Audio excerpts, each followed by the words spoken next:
the Five Connections book here, you said that I'd like to just zoom into what makes these strategic alliances priceless.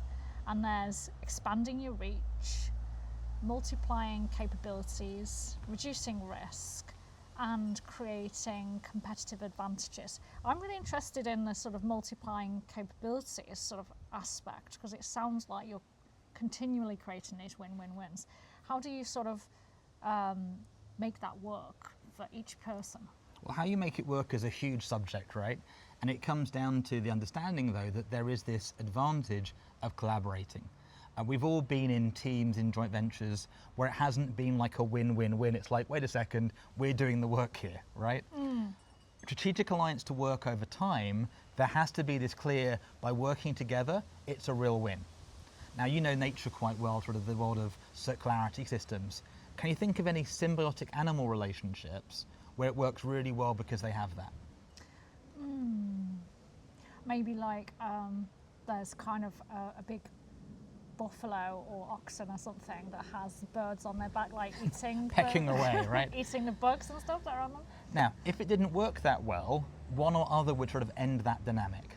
Yeah. Okay? Okay. Because it does benefit them, they keep doing this and it carries on generations. I'm fairly clear the buffalo and the bird haven't got a written contract, but they do know there's a win. It gets rid of the parasites, it gets rid of the problems, it deals with it, and he gets his food source and they carry on. Maybe that's the best example, but it points at something, which is that capabilities get multiplied. There are those things that a company A is great at, or the entrepreneur is great at, and it's those things they're not great at. So that leverage capability comes in now. Often with a joint venture, it might be, I'll email my list for you. That's great, there's a win, but it isn't this ongoing benefit of again and again and again and again. Strategic alliances we see a lot now in delivery companies. The logistics arm and the food restaurant companies, the production companies coming together to create this solution that each one can't do by themselves. Logistic companies without the physical product, there's no need for them. The physical product without logistic companies, they can't go to market. So they have to form strategic alliance. Now where it goes from just being a random customer is where they start understanding what's required of the packaging, what's required of the customer, what really makes that a win-win-win, because not all things are the same.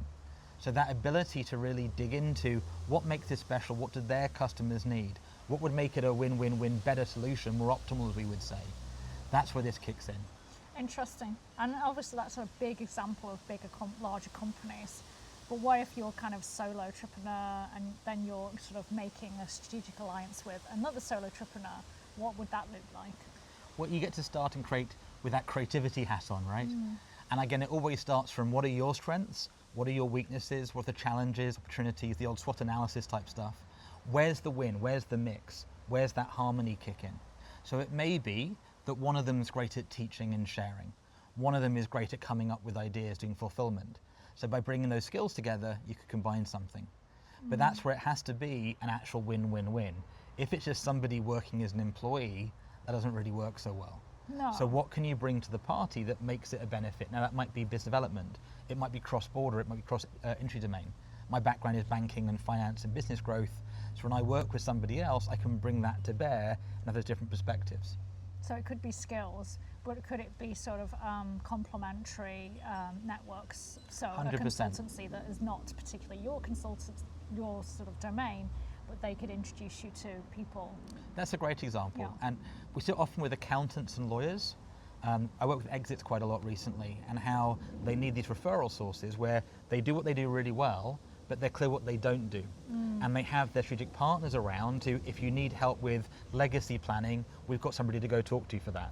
You want help raising capital, go talk to this person. But they form these ongoing alliances where they know how each other's work, what their core values are, their principles are, their approaches are, and in some cases done it for decades. Fascinating. I love that part. And then the reducing risk side,